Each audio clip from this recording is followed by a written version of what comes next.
स्वागत है एक बार फिर से नए क्वेश्चनों को लेकर नया वीडियो। बहुत ही ज़्यादा इम्पोर्टेंट होगा। सेलेक्टेड क्वेश्चन आपके सामने देख सकते हैं, कई बार एग्जाम पर आए हुए क्वेश्चन है। विज्ञान और रसायन दोनों को मिला के ये क्वेश्चन रहेंगे।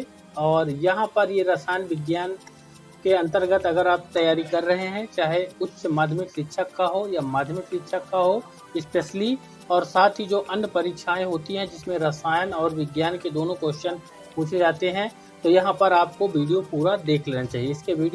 इसके पहले के जो वीडियो हैं उनको देखने के लिए चैनल में एक प्लेलिस्ट बना हुआ है, उस प्लेलिस्ट में चैनल में जाएंगे, वहाँ से देख सकते हैं।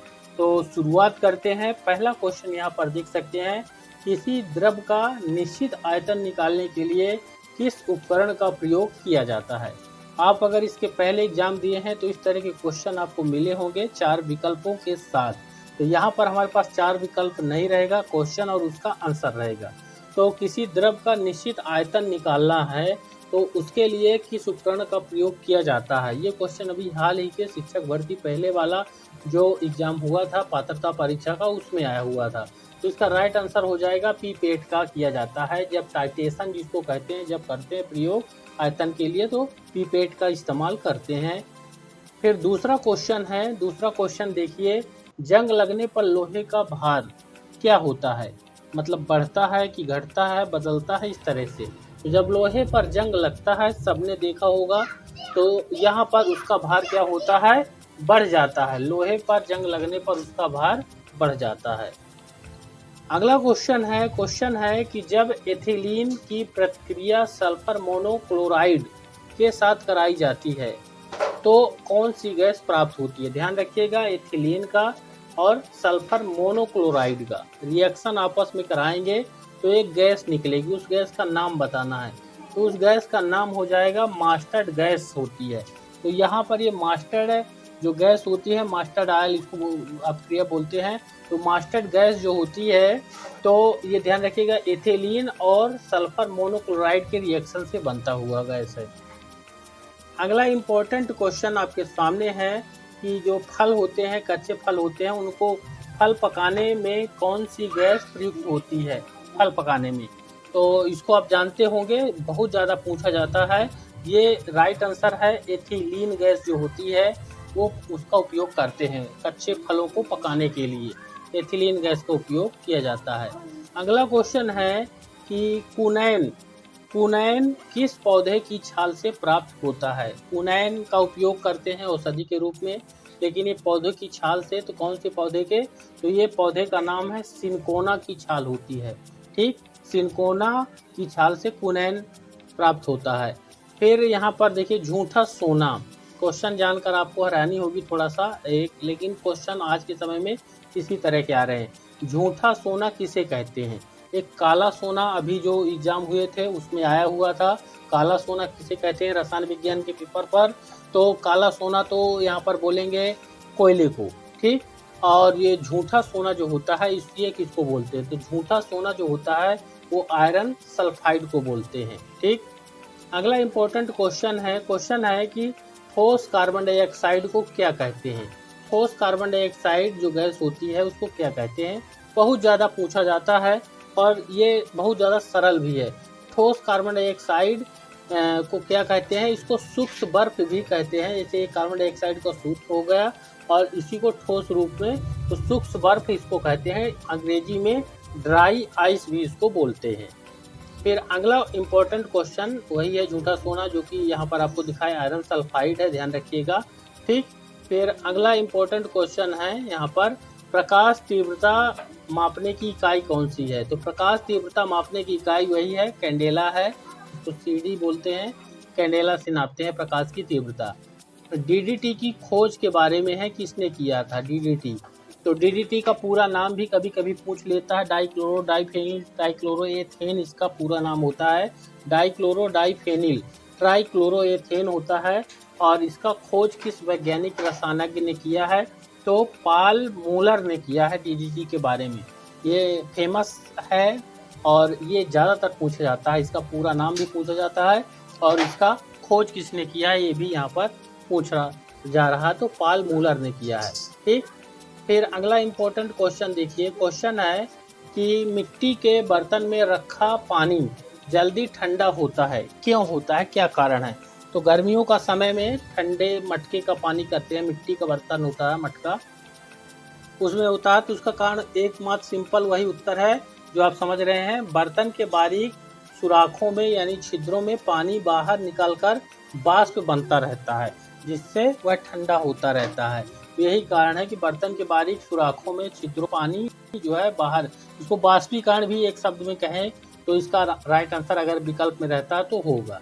ठीक, फिर अगला इम्पोर्टेंट क्वेश्चन है, यहाँ पर देखिए क्वेश्चन है यहाँ पर कि बिजली के बल्ब के टूटने पर आवाज आती है, क्यों आती है? बिजली का बल्ब जो पुराना वाला बल्ब हो या फिर जो अभी बल्ब है, अब तो प्लास्टिक आते हैं, सीएफएल आते हैं और एलईडी भी आते हैं, लेकिन जो पहले वाले बल्ब थे तो अभी भी वो उपयोग में आते हैं।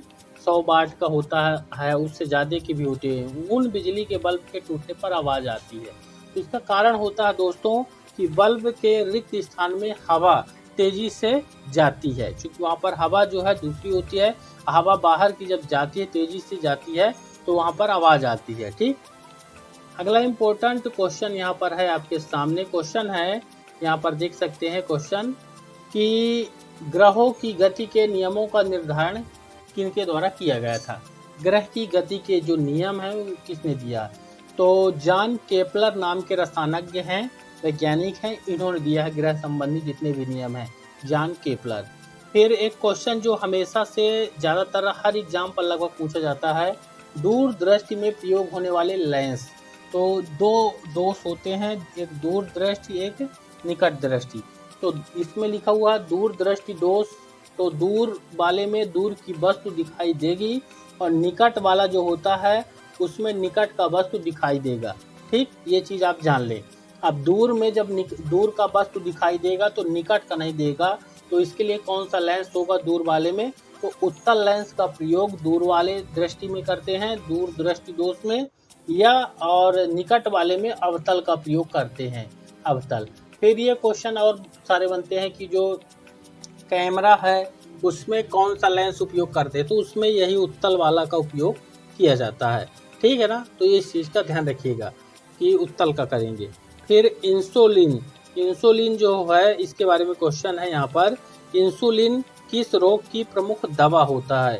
तो ये भी बहुत ज़्यादा पूछा गया क्वेश्चन है, हर बार आता है।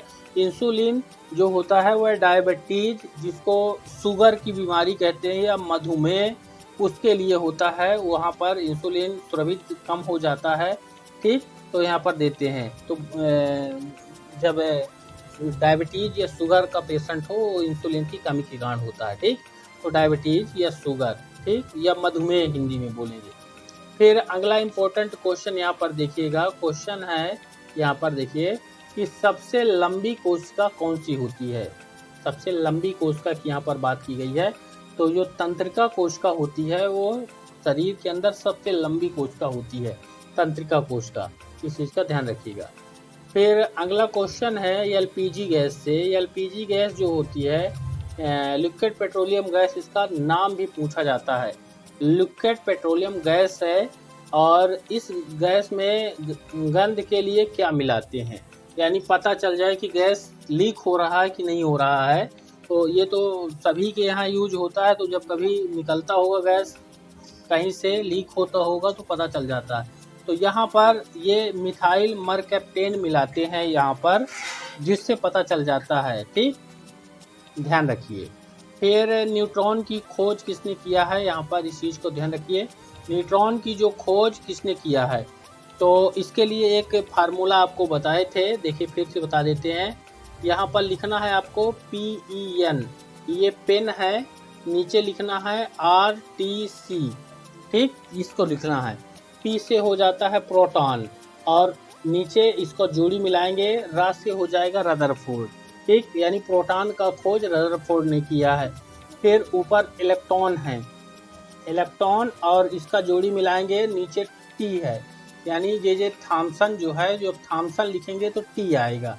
तो ये थॉमसन ने किया है इलेक्ट्रॉन का खोज। अब बात आती है न्यूट्रॉन का खोज। तो न्यूट्रॉन, N से न्यूट्रॉन हो गया, और C जब चैडविक लिखेंगे तो C आएगा, तो C यानी चैडविक ने किया। इस फार्मूले के जरिए आप हमेशा ध्यान रख सकते हैं यहाँ पर। ठीक, तो इसको ध्यान रखिएगा। न्यूटन का खोज किसने किया है? जेम्स चैडविक, इनका पूरा नाम है, चैडविक ने किया है। ठीक, फिर एक मस्त अंतिम क्वेश्चन आपको दिखाते हैं, ये बहुत ही ज़्यादा इम्पोर्टेंट क्वेश्चन है। कार्बन का परमाणु क्रमांक 6 और परमाणु भार 12 है, इसके नाभिक में प्रोटॉन पूछा गया है, कितना प्रोटॉन होगा? ठीक, तो इसी तरह क्वेश्चन आते हैं। तो यहाँ पर देखिए जो प्रोटॉन है वो कितने हैं? 6 रहेंगे, यानी जितना परमाणु नंबर रहेगा उतने ही प्रोटॉन का संख्या होगा। दोनों मिल के जो है तो यहाँ पर ये बनाते हैं आपका भार। ठीक, लेकिन भार हमेशा दोनों का डबल नहीं होता, डबल से ज़्यादा भी होता है। सोडियम का देख लेंगे 11 दूनी 22 होता है, लेकिन उसका 23 होता है इसका। ठीक, सोडियम का, इस चीज़ का ध्यान रखिएगा। इसको थोड़ा सा एक बार आपको विस्तृत अलग से वीडियो में बताएं। फिर एक और क्वेश्चन बोनस के रूप में देख सकते हैं, यहाँ पर क्वेश्चन इम्पोर्टेंट है। भारी मशीनों में स्नेहक के रूप में किस कार्बनिक पदार्थ का उपयोग किया जाता है? जो बहुत ज़्यादा भारी मशीनें होती हैं स्नेहक के रूप में, यानी जैसे आपकी मोटरसाइकिल है, ये छोटी मशीन हो गई, उसमें चैन लगी हुई है, जब चैन बरसात के समय में जंग लग जाता है तो उसमें ऑयल वगैरह डालते हैं। इसी तरह बड़ी मशीनें होती हैं, उन मशीनों में चिकनाहट बनी रहे स्नेहक के रूप में, तो वहाँ पर ग्रेफाइट का उपयोग करते हैं। ग्रेफाइट यानी जो पेंसिल में उपयोग होता है, जिससे लिखते हैं, देखा होगा आप, देख लीजिएगा, जब लिखते हैं फिर उसको लिखे हुए पर हाथ लगाते हैं वो बहुत चिकना होता है। ठीक, तो ये हो गया ग्रेफाइट। तो दोस्तों आज के इस वीडियो पर हम इतने ही क्वेश्चन बताएंगे। उम्मीद है कि 30 से 40-50 क्वेश्चन इस वीडियो में हो गए हैं। वीडियो ज़्यादा बड़ा होने के कारण हम इस वीडियो को यहीं ख़त्म कर रहे हैं। अगला वीडियो जल्द ही आएगा, जिसको देखने के लिए आपको चैनल को फ्री में चैनल को सब्सक्राइब करना पड़ेगा। और अच्छे लगा वीडियो तो इसको लाइक और शेयर जरूर कर दें। तो मिलते हैं अगले वीडियो पर नए महत्वपूर्ण प्रश्नों के साथ। धन्यवाद।